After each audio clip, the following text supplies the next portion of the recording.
It's episode 29 of Sport SA Daily Diary, and today we're chatting to the man who's commonly known as the face of South African football, Robert Marawa. Good morning, Robert. How are you doing today? Hey, Adam, what's happening? Trying to get some exercises going here, but it's a beautiful day, beautiful weather, and exactly what you need in a lockdown. It certainly is. The cold snap seems to have disappeared for a little bit, so it's quite pleasant to be outside at the moment. I think it should stay away because we actually don't need cold weather right now. We're still trying to figure our way through this whole COVID-19. So cold weather is not going to mean good things for us, unfortunately. No, it certainly is not. Rob, what have you been doing to keep yourself busy? Normally you're in and out of studio and in and out of TV. What's been going on in the last couple of weeks with you? Yeah, it's been a bit of a surreal 4 weeks, to be quite honest, but it's also given us a lot of time to reflect, a lot of time to do things that we don't normally do, clean up, dust up the cupboards and try and get some order going in the house. But for me, in terms of work, what they decided to do, because on the 10th of March, we did an interview with Cecilia Molokwane, the lady who was the president of Netball SA, and she had just come back from her UK trip on the 8th of March. And on the 10th, she came to our studios, did an interview, and obviously subsequent to that, she then tested positive for COVID-19, which then meant we needed to go into a little bit of a quarantine ourselves. Went to get tested. So, luckily it came back negative for me.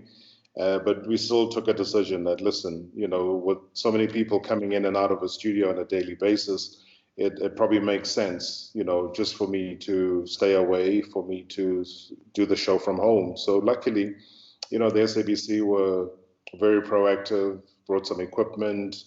So I do my radio show from home. I record Marawa TV also from home. So everything seems to be very centralized. I don't even know if I still have a car. I haven't even checked. So, but it's been an eye-opener of an experience. And obviously our thoughts are always with the people who are directly affected by the coronavirus and have lost their families. Yeah, you speak of cars and the roads. I was out this morning just dropping off some food for the underprivileged, and the roads are eerily quiet. It must have been quite a scare to have been exposed to it, Robert. You're the first person we've actually chatted to that has been exposed to the virus. What was going through your mind, and how were you dealing with that situation? Yeah, I suppose it was a bit strange because I follow a lot of news. So I knew that this was quite a pandemic from the time it hit China, Wuhan, to it moving across to Italy, to Spain. And by the time we had our very first case, if you remember, Cowan House, again, early in March, when they came back from that ski trip. And to have had then somebody who would have been in close proximity to me and obviously to our entire team on Marawa Sports Worldwide, I guess the thought is, it is what it is. And the immediate thing that you do, Adam, is to go see your health practitioner, try and get as early as possible a diagnosis, so that you are equally in a position to then go and inform the people that you've been directly in contact with to also go get themselves checked. So it's a sense of responsibility. For me, that's what I saw it as. I didn't hesitate.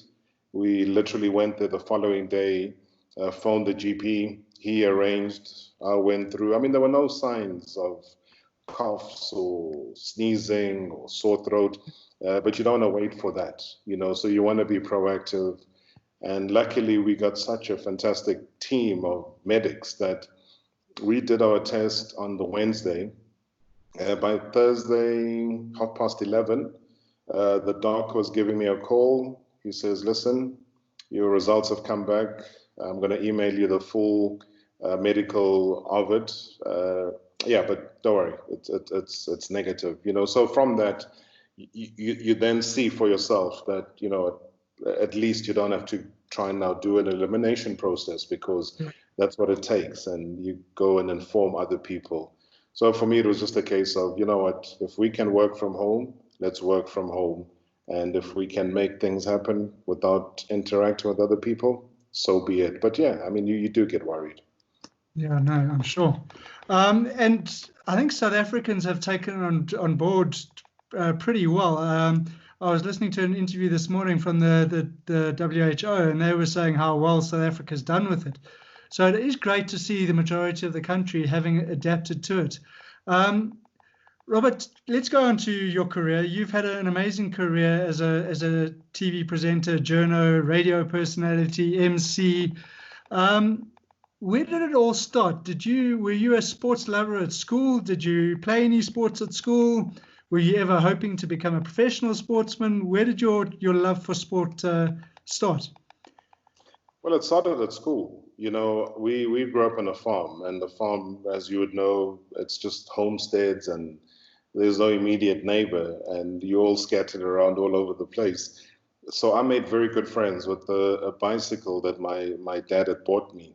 So I was one of those people that cycled a lot. I had a football. Obviously, you don't really have friends because you don't really know too many people around.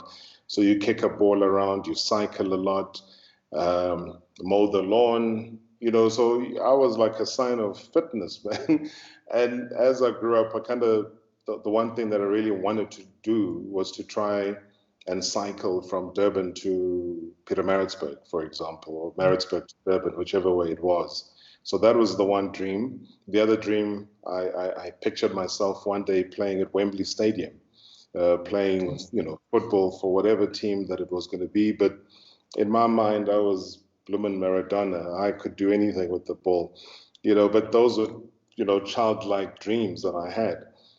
And then you grow up and you start to understand the world. And I mean, I basically played basketball. When I was at high school, I captained the basketball team, the first team for about 2 years. And then I played Natal Midlands. I played rugby. I went as far as the second team, played lock, believe it or not. But my ears were saved. So you see, I don't look like Val Botman or anybody like that. So my ears were saved from, the ruptures of what rugby is all about. Yeah, but, you know, I wanted to then in the end become a lawyer. That's what brought me to Johannesburg to study law at the University of Witwatersrand. And I got accepted. I did my law. And just, I think it was my final year when this whole broadcasting thing came through. And I'd always watched the Martin Locke. You know, the reception wasn't great at home on the farm, but I could see this guy and I was like, my goodness, this guy's got like the job that I really want to do. But again, I didn't know if I was fantasizing, but that's what I saw and that's what I wanted to do. And when one day they told me that there's auditions at the SABC, they were relaunching the channels from TV 123 to being SABC 123. And I don't know, SABC was, they showed me, pointed towards some tower. I walked, got there, auditions were done. But some very kind lady, Celeste, I remember her name, never will forget it. She was like, no, listen, we still need somebody to do English and isiZulu. And so she took me in. Long and short of it is that I got the job as a continuity presenter then, which was almost like a foot in terms of what I wanted to do. And then obviously I got bored. I mean, you can't keep telling people that the news is next. They know that the damn news is next. So why tell them? You know, so I got kind of tired of that. And I went and approached Rob Rogers, who was heading up the sports department. And I said to him, listen, I've always wanted to do sport. So this is me. I don't know if there's an opportunity to. And sure, as fate would have it, the following week, Thursday, they were having auditions. And he invited me to those auditions. I went. I got intimidated. I walked in, I saw these big names that I'd seen in magazines and on television. And I thought, my God, what the hell am I doing here? You know, I can't mention who they are because they probably hated me for taking the job. But yeah, I mean, the Friday they called me back and they said, listen, the good news is we've gone for you. And it's up to you. You can start immediately on Sunday or you can wait until the end of the month. So I asked them what game is on Sunday. They said Pirates and Bloom Celtic at FNB Stadium. And I was like, damn. So if I can't do Pirates and Celtic, I probably don't deserve this job. So Yeah. I'm always ambitious and I always want to be thrown into the deep end. So I went for it and we did the game. As nervous as I was, that Sunday was my first day that I did a live broadcast in SABC. And Rob, tell me, at school and growing up, were you always confident in terms of standing up and doing speeches and that sort of thing? Because you are an incredibly confident person. On TV, you come across incredibly confident. Going into your interviews and getting the job over a number of top candidates, you must have been incredibly confident. Has confidence always been something that's been with you in terms of public speaking? Yeah, the crazy thing, Adam, is that you can ask anyone in my family. They had never heard me speak, not a word, up until my 21st birthday. And all of them till today keep telling me that they were all in shock the minute I held the microphone. And it was a very big 21st. I mean, we did it at, I think it's my sister, I don't know how she managed, but at the Kings Park Stadium, they've got like a private suite there. And it was like a little thing for family and friends. But the next thing was, I think it was the same weekend as Hilton Michaelas. Then the next thing, it turned out to be the biggest party everyone had ever seen. So the minute I held the microphone and I started speaking, they all say to me till today that they could not believe that that was me, because I was, probably still am, one of the shyest people that you could ever find. And I guess that kind of propelled me then into a different world. I'm not loud in terms of when I'm around people. You know, I keep my space. I'm very measured, but I think when it comes to work application, I'm confident enough, because I think one does one's homework and research, and you are confident with that you know. Yeah, it's amazing how in one's role, if they are confident, they almost become another person. I'm going to equate it to a footballer. If you look at the likes of Paul Scholes, who played for Man United, he was a very strong character on the field in terms of his skill, his tackling, his ability. But off the field, he was as quiet as a church mouse. Is that kind of the way you were as well in the earlier stages of your career, or still are? I still am. You know what happens, Adam, if I go out for dinner, for example, well, back then when we could still go for dinner. What's the restaurant? I'd be at a table with people, and almost immediately the assumption would be, oh, he's here, so he'll be able to speak, and he'll be, you know, the main one to talk. And when they actually realize that I don't speak as much as they expect me to, you know, some will think that, oh, maybe he's being snobbish or he's just acting up. But that is just me. And what I find is, because you literally talk for a living, that more than not, if I'm with other people, I actually like to listen. I like to hear what they're saying. I like to not be the person who's always yapping away. I mean, I'm talking on radio, I'm talking on TV, talking in interviews, talking at gigs. I'm just like, calm down, listen. And I like to hear people's experiences and what they've got to say. So that's literally me. And Robs, your career had a meteoric rise. You essentially became known as the face of football in South Africa. You hosted Soccer Zone, you hosted Thursday Night Live, you hosted Blow by Blow. I mean, there's not a TV show that you haven't hosted. Has there been a sort of high point in your career that you look back at and remember, jeepers, that was an amazing time in my life? Yeah, I think all of them are sporting, but I always say that because I'm also equally an adventurous person, likes to do things off the cuff and do that hasn't been done before. I always say that my convincing Madiba to come through to my radio show to do the show for 30 minutes at the SABC was probably a highlight, because here you've got somebody who's a president, who is the most sought after human being. You've got current affairs shows that will not won't ever be able to invite him into their studios. And here is little old me, who had the courage to say to him that I wanted to have him on my show. And I said to him, I said, I want to speak sport. I don't want to talk politics. I don't want to talk anything that has to do with politics. Because at the time, if you remember Hansi Cronje, the whole Hansi Gate thing had started. He had just also come off the back of Louis Late taking him to court. So there were a lot of things that were going on, you know. So I wanted to talk to him and find out, like, what was the conversation like when Hansi called Madiba?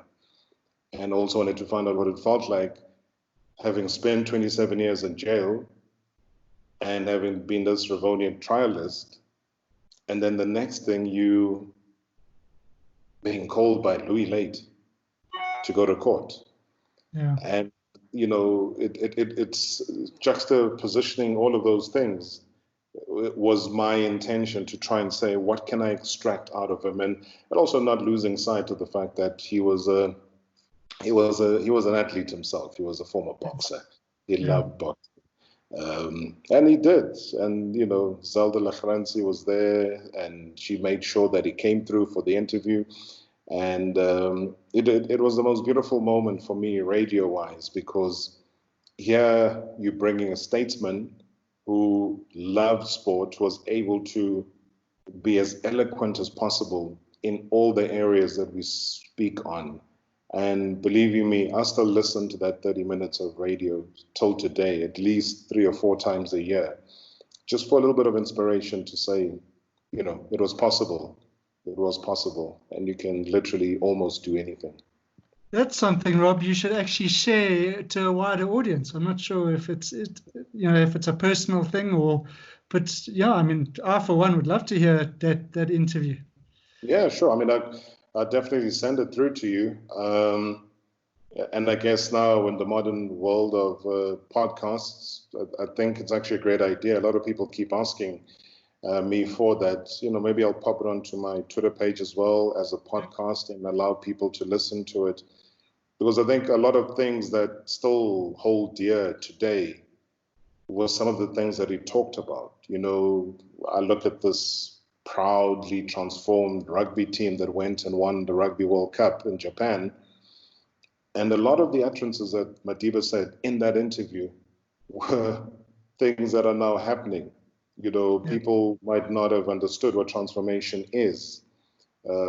Doing away with quotas was one of the best things that could happen, because it gave coaches almost that arrogant feeling of saying, oh, they want 3 or 4 black people, we'll give you 3 or 4 black people, not more than that. And you know that there could be 6, there could be 7. You look at the Sharks team today, and the Sharks has got the most transformed team, but also the most successful team that has been there since the start of Super Rugby this season. Halted quite prematurely because of COVID-19, but there was no denying the fact that they were just rampant and they were exciting outfit, completely changed from what we've seen in the previous seasons. And you look at their composition, and that is literally what people like Madiba wanted to see. I mean, that's a telling point, Rob. You talk about the transformation, and I don't want to get into that whole topic and debate, but you look at the team, or the South African team that won the World Cup now in Japan, and every player in that squad deserved their place, and there was no animosity between the players in terms of, oh, you're only in the team because you this or that or whatever. And the imagery that came from the final and just after the final, the players kissing each other on the head, it was Madiba magic. Yeah, it was. I mean, despite all the off-the-field things, you got an Ebenezer responding with the beast and responding with the Mapimpi and responding with the captain, Siya Kolisi. Those are moments that we can't deny them as a collective. And we can never, ever point a finger at the players and blame them for anything, you know, because they're a victim of the circumstances that they are in.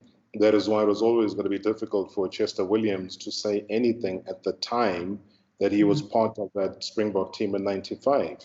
So his book came out after that. Yeah. Whether the relevance was there or not is entirely up to individuals' perspective. And, may his soul rest in peace. He spearheaded, I think, something that a lot of kids then aspire towards, the possibility thereof. And it's just so amazing, the James Smalls, the Jonah Lomos, we're talking about people, US Van der Vestes, and people that aren't with us anymore. And these are young people, but that's again, a signal of life. And now we must cherish it, embrace it, look beyond color, look at what they were able to achieve in Japan.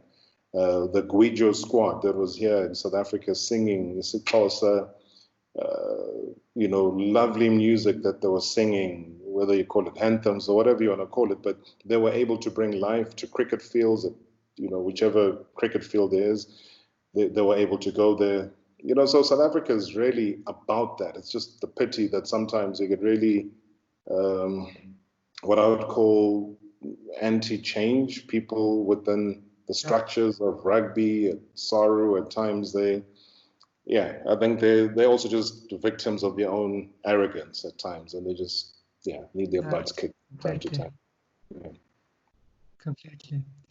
And Rob, getting a little bit light-hearted, did you ever have any superstitions that you would do before going on air or going on studio that were done behind the camera? I don't know. I always, if I didn't feel an adrenaline rush or butterflies in my stomach, then it wasn't it. Up until day last, you always get that feeling, and you want to have that feeling. Because it is part of an ingredient that will make sure that whatever you're going to be churning out is going to be of a top quality for the people to absorb. So for me, it's just dealing with that emotional upsurge, Adam, where you have no idea who you're talking to. If you're doing maybe like, let's say, a Champions League back then, that it's not just South Africans that are watching, it's the entire continent that are tuning in. And even outside of the continent, people still are able to tune into all of that. You get those moments. It's just anxiety. I might not call it nervousness. It's just, it's like a good, positive adrenaline rush. Yeah, nice. And Robs, obviously you always need to keep yourself neutral, but do you have a team that you support? Yeah, the team that was 25 points ahead, that was about to win the English Premiership, the one that hadn't won any league trophy for 30 years. That's my team. That is the team that, as a kid, with the influence of people like John Barnes, who I did not know from a bar of soap, but because, again, you knew the politics and you kind of like, okay, association. And I grew to love Liverpool from back then. And I still love it till now. Man, I think I went, 2018? To watch them play at Anfield against Manchester United. But it was a 0-0 draw, man. It was, Mourinho was still coaching Manchester United. And Mourinho, he'll park that stuff there at the back, man. So the goals are hard to come by. They didn't score because we were equally quite good in the defense. But, you can never take away from the atmosphere, from the cop and the singing and the vibe. And especially if you're going to be playing against Manchester United, my goodness, it was just a whole crazy experience, and one that, I hope to relive. Hopefully, I don't know what shape and form football will come back in, but whatever it is, one would want to be there. Yeah, no, totally. I've also had the experience of a Man United Liverpool game, and it was actually one where Rio Ferdinand scored an overhead kick, which won the game. But yeah, I think you may have a little bit longer to wait for that league title if the word is correct that they're going to be cancelling the season. But Robs, locally, do you have a team that you support? Locally, yes, I do. It's called 11 Men in Flight. Very diplomatic answer there. Rob, you've obviously left Supersport and you're pursuing your Robert Marawa TV. But away from all the limelight, you've had 3 heart attacks in the last few years. Yeah, That must also be a bit scary. I hope you're looking after yourself. I'm trying, Adam. I'm trying. Um, I mean, it's obviously not something that you wish on anyone, but I'm always eternally grateful. I'm always eternally grateful that here I am. I'm chatting to you today. It could have been completely different. I mean, I remember the first one in 2008 when it happened, and I was in the ICU. No, I was still in theater then. So they had to then try and unblock the artery that was blocked at the time. I'd just been told I've got a heart attack, and I was 35 years old, and it didn't make any sense to me what the hell was going on. And being in theater, I haven't told my parents, I haven't told my sisters, I haven't told anybody really, except Stair, who was one of my friends, because I had to ask him to phone an ambulance for me. And I was like, was you hear even in movies that whole machine, so I kept hearing that in the background, which is fine. It meant everything was under control. I had a lady, obviously a nurse, who was behind me, held both of my arms, feeling my pulse. So she made sure that, I'm still there. Everything was done under local anesthetic, which means I can hear the doctor. He's talking to the nursing staff and they argue about what was put in the drip. Yes, yeah, put the morphine in, but okay, you speak louder, I didn't hear you. I mean, what's going on? And then out of all of that, then the nurse at the back who's holding my wrist says, "Doctor, we're losing him." Hey. And then I hear that machine. Now, how it was going very consistently now changes. The beat starts to change after she said what she said. And I'm like, my God, okay. So I think then it was almost like the first time I kind of resigned myself that this is it. Life probably is going to slip away from me. But my main worry was just like my mother, what is she, how is she going to take all of this? My sisters.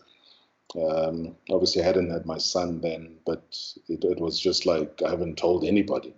And here I am going to slip away into, I don't know, the angel Gabriel's going to come any minute now. So it was all of those thoughts. It was very eerie. I won't lie. And yeah, I mean, the other ones also happened 2017. I was at the Fight Club in Bryanston. We had a session with the ropes with my trainer, and I felt it. It snapped, and I knew exactly what it was. And I didn't hesitate. I just said to the guy, "Listen, I need to go. Don't worry about it. I'll see you tomorrow." So I didn't want to make him feel bad. I didn't want anyone to panic. I knew what had happened. So I just went into the car and drove myself to the Santon Medi Clinic. And yeah, again, I was rescued. And yeah. Scary times, eh? Scary times. Rob, it's been absolutely brilliant chatting to you. Thank you so much for your time today on Sport SA Daily Diary and your insight. It's a pity you support Liverpool, but I suppose nobody's perfect. Do take care of yourself during this lockdown, and we hope to see you when it's all over. I will think of you, Adam, when we lift in that trophy after we've completed our games. We don't want charity. We want a completed season. We will complete and we will celebrate and we'll be dandy. I'll send you a text. I'll say, "Adam, what's up, my man?" Thanks so much for the opportunity, man. Lovely chatting to you. Great chatting. Thanks, Rob. Take care. All right, Adam. Have a good one. Cheers. Cheers, mate. Ciao. Catch us again tomorrow on Sport SA Daily Diary. We will be chatting to the first South African gymnast to qualify for the Olympic Games.